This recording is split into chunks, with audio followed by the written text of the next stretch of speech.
Hey, what's going on? You know who it is. You know what it is. All right, you guys. Peep game. All right. It appears that Bud versus Brook, which is supposed to take place November the 14th in the bubble in Las Vegas. Now, this is just a rumor. This is just a rumor, and I'm going to speak on this entirely because I just need to say my truth. You know. But possibly that could be Bud's last fight with Top Rank. So Bud may need to knock Brook out. But nevertheless, that may be Bud's last fight with Top Rank. And then Bud is going to head over to the PBC. Now I know there's going to be some people when they hear this video jumping up and down. But at the end of the day, I still got to call the bullshit, you know, where I see it. Because at the end of the day, whether we like Bud or however we feel about him and his career, and I heard Derek James saying what he's supposed to say. Of course he's supposed to speak highly of his fighter and say that, you know, Bud need them more than they need, which is complete bullshit. Bud is considered by a lot of people the #1 pound-for-pound fighter on the planet. And if Errol Spence moves up to 154 without fighting Bud, that's going to be an asterisk on his career at welterweight. Whether you PBC nut huggers want to hear it or not, because at the end of the day, ask me, do I care what y'all think? I call it right down the middle. I told you I don't follow nobody's script, because like I say, I ain't on nobody's payroll. You know what I'm saying? Where you have some people that's PBC extremists, I'm just a boxing fan. And I just want fights to get made. Because at the end of the day, certain fights didn't get made because of people on the other side. At the end of the day, there's a lot of vendettas and bad blood between Bob Arum and Al Heyman because of certain stuff that happened in the past. Does two wrongs make a right? No. But in the eyes of some people, it make it even. But at the end of the day, the fans are the only ones that suffer, because at the end of the day, we clamoring to get certain fights and we can't get them because of the politics that's clearly going on. And I want to make this clear. I don't work for Bob Arum. I don't work for Eddie Hearn. I don't work for nobody. I work for me. I'm not pro Bob Arum. I'm not pro Al Heyman. I'm not pro Eddie Hearn. Even though some people have accused me of being pro Bob Arum and Top Rank, and to the people that say that, fuck you. Because I'm not. I'm just a boxing fan that wants certain fights to get made, and we can't get it made. Look, at the end of the day, they clearly have frozen Bud out. Whether you know what I'm saying, whether you want to accept it or not, that's what happened. They're not going to give him certain fights. So if it means Bud coming to PBC to get Sean Porter, Danny Garcia, and Errol Spence, then hey, that may be what he have to do. Because at the end of the day, Bud need to get some of those dudes on his resume. At the end of the day, Bud is still a great fighter. I still have him #1 pound-for-pound.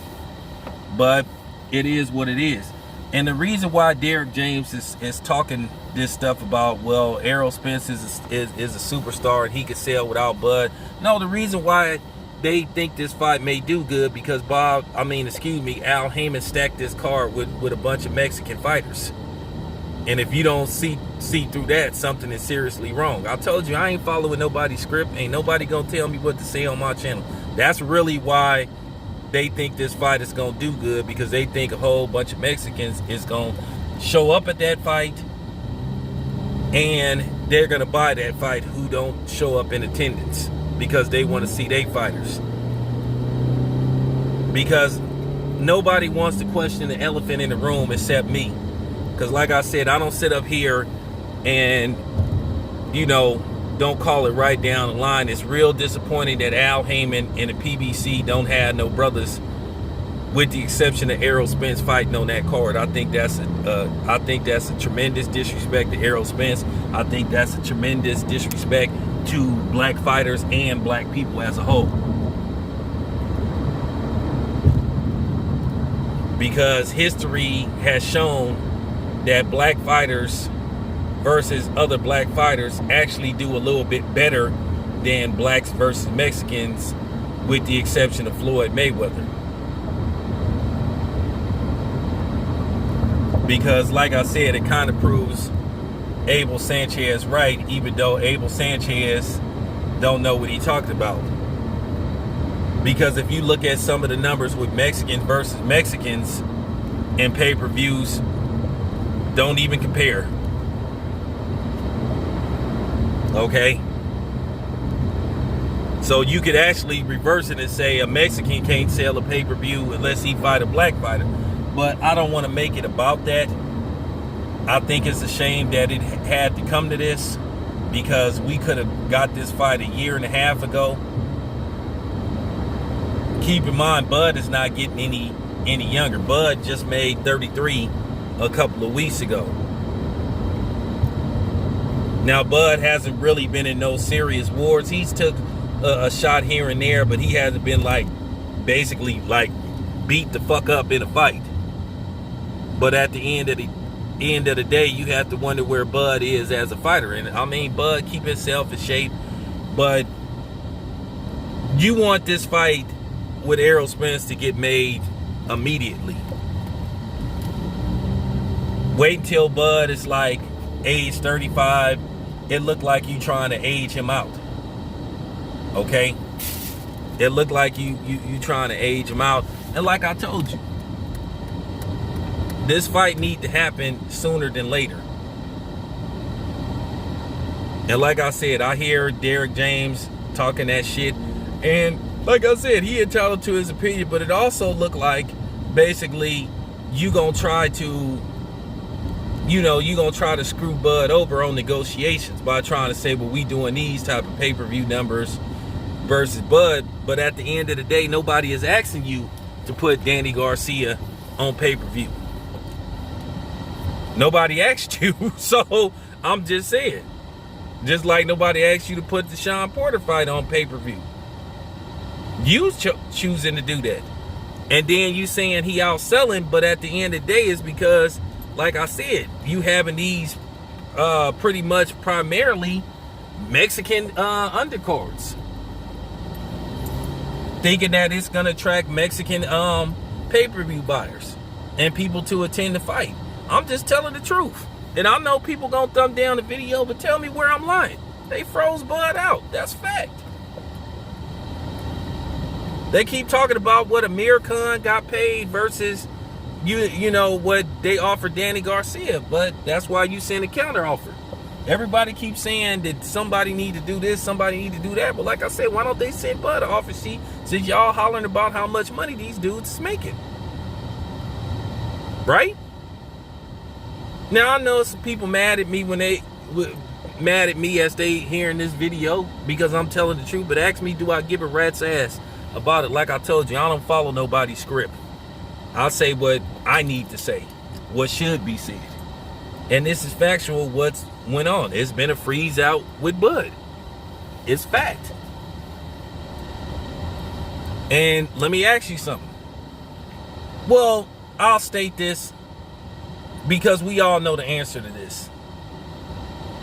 A lot of the stuff that's happened with Bud, basically how some people perceive Bud and basically why some people don't, care about what's happening to Bud, is because, I will say this much, it's because how Bud is acted towards black media at times.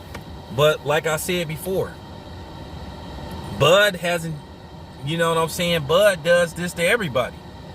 But at the end of the day, people is only focused on Bud doing this stuff to the media. Because there's people on the other side that have done that to the media too. But they only want to make it a big deal when it's Bud. But then, like I said, you get a lot of these dudes that talk that pro-black shit. And they really don't see the hypocrisy that go on with them. Sort of like what they doing with Ice Cube. That's what some of these dudes in the boxing realm do. They only want to be, militant or pro-black when it suits they need.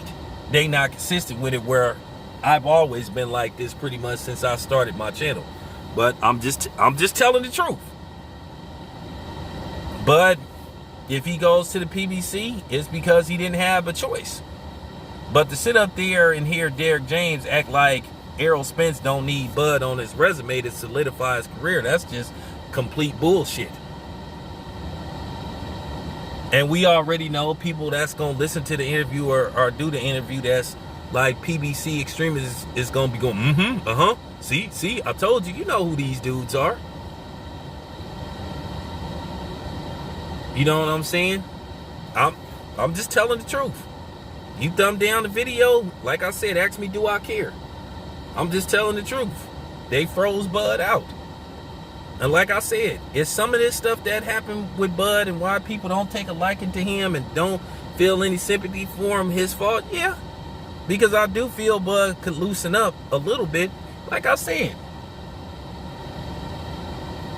I don't know why Bud has this attitude towards media, because nobody is after Bud. I'm not after Bud. I got nothing but love for Bud because he a black man. Same thing with his boy Bernie. I've invited both of them on here. I haven't yet to hear a response, but I'm not holding it against them. I'm not finna sit up there and be like, man, fuck Bud, man, fuck Bernie, man. They won't come on my show. Like some people then did, to where they try to run a smear campaign. I'm not gonna do that, because at the end of the day, they steal my black brothers and I got love for them. Bud, if you listening, you welcome on here anytime. You know what I'm saying? Same thing with Bernie. You welcome on here anytime. Bo Mac, you welcome on here anytime. That's just real talk. But I'm just stating the facts. If you mad hearing this video, that's too damn bad. It's too damn bad. Because like I said, I'm not finna be on nobody's nutsack. Like I said, you mad at Bud because he won't do interviews with certain black media, but then you don't, but you give Al Heyman the pass talking all that oh, well, he a boss, he don't have, man, get out of here, man. Take your tongue out of Al Heyman's ass, bruh. For real. This your boy Town Biz. I'm out.